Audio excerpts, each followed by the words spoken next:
तो 2024 के लोकसभा चुनावों से पहले तमाम राजनीतिक पार्टियां यूपी के 80 मेध यज्ञ के चुनावी अनुष्ठान में जुट चुकी हैं।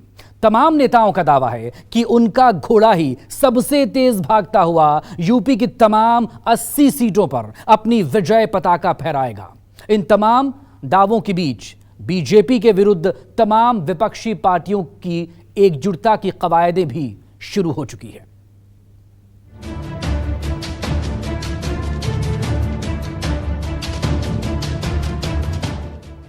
देश में विपक्षी एकता का बीड़ा इन दिनों बिहार के मुख्यमंत्री नीतीश कुमार ने उठा रखा है। वो हर दिन अलग अलग दलों के नेताओं के साथ मुलाकात कर रहे हैं। मिशन 2024 के लिए विपक्ष की रणनीति का ताना बाना बुन रहे हैं। देश के सियासी मिजाज को बारीकी से टटोलने में माहिर नीतीश बखूबी जानते हैं कि यूपी की नब्ज को साधे बगैर 24 में मोदी और योगी की जुगलबंदी से पार पाना करीब करीब नामुमकिन होगा।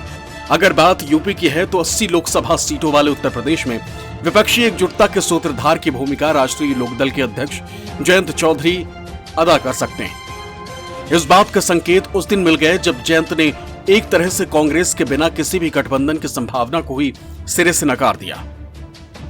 अब सभी की निगाहें 23 जून को होने वाले उस बैठक पर हैं, जब देश भर के तमाम विरोधी पार्टियों के बड़े नेता मोदी और योगी की यूपी के 80 मेध यज्ञ का घोड़ा रोकने की रणनीति बनाने के लिए पाटलिपुत्र में जमा होंगे।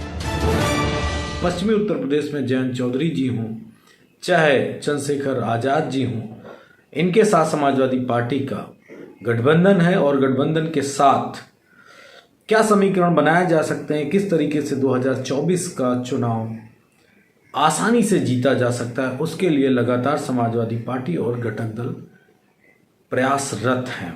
23 जून को पटना में जो बैठक हो रही है उससे पूरे उत्तर भारत की राजनीति पे एक बड़ा असर पड़ेगा।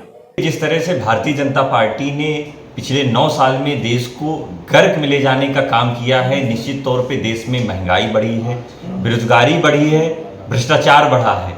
श्री राहुल गांधी जी ने भारत जोड़ो यात्रा के जरिए दिखा दिया है कि देश हमेशा नफरत की सियासत को प्यार में बदलने के लिए कांग्रेस पार्टी तैयार रहती है और तमाम विपक्षी दलों से कांग्रेस पार्टी लगातार बातचीत कर रही है। मैं समझता हूं कि जितने विपक्षी दल हैं वो कांग्रेस पार्टी के साथ मिलकर के भारतीय जनता पार्टी को निस्तेनाबूद करेंगे। बातें विपक्षी एकता की हो रही है, बातें एकजुटता की हो रही है, मगर दूसरी तरफ हकीकत यह भी है कि गठबंधन में पहले से ही सिर्फ टव्वल भी जारी है। अभी भला कितने दिन हुए जब निकाय चुनाव के दौरान आरएलडी और समाजवादी पार्टी के सियासी अदावत सारी दुनिया के सामने सरेआम हो गई। 24 से पहले इस खटास को दूर करने का एक तरफ हर दाव चला जा रहा है, वहीं दूसरी तरफ दूसरे विकल्प भी तलाशे जा रहे हैं, क्योंकि अभी तक ये तय नहीं है कि जयंत अखिलेश के साथ रहेंगे या फिर वो कांग्रेस का हाथ पकड़ेंगे। हमारा विपक्ष जो कांग्रेस हो, समाजवादी पार्टी हो, राष्ट्रीय लोकदल हो, ये सब समान विचारधारा के दल हैं और इनके साथ पहले भी आपस में गठबंधन हो चुका है। तो हम एक विचारधारा के लोग हैं और हम एक विचारधारा के साथ रहना पसंद करते हैं। तो ऐसी स्थिति में इसे ये नहीं सोचना चाहिए कि हम पुराने रिश्ते से दूर जा रहे हैं या नए रिश्ते के करीब आ रहे हैं। 24 से पहले जयंत भले अखिलेश के साथ खड़े दिखाई दें या फिर वो कांग्रेस से हाथ मिला लें या फिर ये तीनों नेता एक ही मंच पर दिखाई दें, समीकरण कोई भी बने, मगर जयंत ये बखूबी जानते हैं कि जब तक वो अपने गढ़ को मजबूत नहीं करेंगे तब तक 24 के चुनावी गणित के आंकड़े उनके लिए फायदे का सौदा साबित नहीं होंगे। 24 के चुनाव में वो जितनी ज्यादा सीटों पर जीत दर्ज करेंगे, दिल्ली में उनकी सियासी हैसियत उतनी ही मजबूत होगी। यही वजह है कि इन दिनों वो समरसता अभियान के नाम पर पश्चिमी यूपी के गांव-गांव के धूल फांक रहे हैं, गली गली के चक्कर लगा रहे हैं। पश्चिमी उत्तर प्रदेश में राष्ट्रीय लोकदल अपने को ताकतवर मानती है, लेकिन 2014 का चुनाव हो लोकसभा या 2019 का लोकसभा चुनाव हो, पार्टी को एक भी सीट नहीं मिली। 19 में सपा के साथ उनका तालमेल था और बीएसपी के साथ भी तालमेल सपा का था, फिर भी वो चुनाव हारे। अब उनकी कोशिश 24 में है कि हमें सीटें मिलें, इसके लिए वो समरसता अभियान चला रहे हैं, खासतौर पे माइनॉरिटीज़ के बीच में, चूँकि बहुत सी सीटें ऐसी हैं वहाँ जहाँ माइनॉरिटी डोमिनेटेड सीट कहा जा सकता है, जिसमें 30% से ज़्यादा माइनॉरिटी हैं। मुझे लगता है कि उनकी जो राजनीतिक अस्थिरता के संकेत मिल रहे हैं वो भी एक परेशान करने वाला सबब है, खासतौर पे समाजवादी पार्टी के लिए, जिस तरीके से कांग्रेस से वो अपनी पींगे बढ़ा रहे हैं। तो मुझे लगता है कि 2024 के पहले तक कई समीकरण नए बन सकते हैं पश्चिमी उत्तर प्रदेश में। जयंत का फोकस मुस्लिमों पर है। जाट और मुस्लिम का समीकरण मजबूत करने पर है, क्योंकि राजनीति में कब क्या हो जाए कोई नहीं जानता।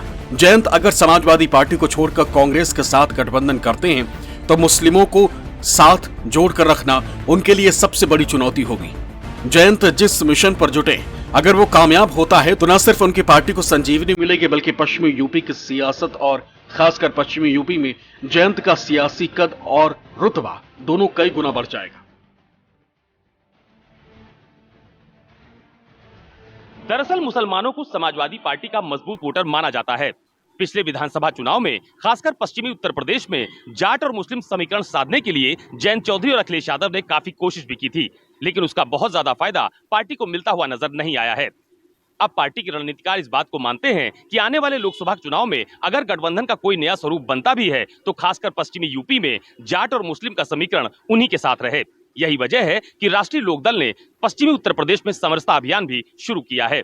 कैमरा पर्सन सचिन सैनी के साथ अशोक तिवारी, लखनऊ, न्यूज़ 24।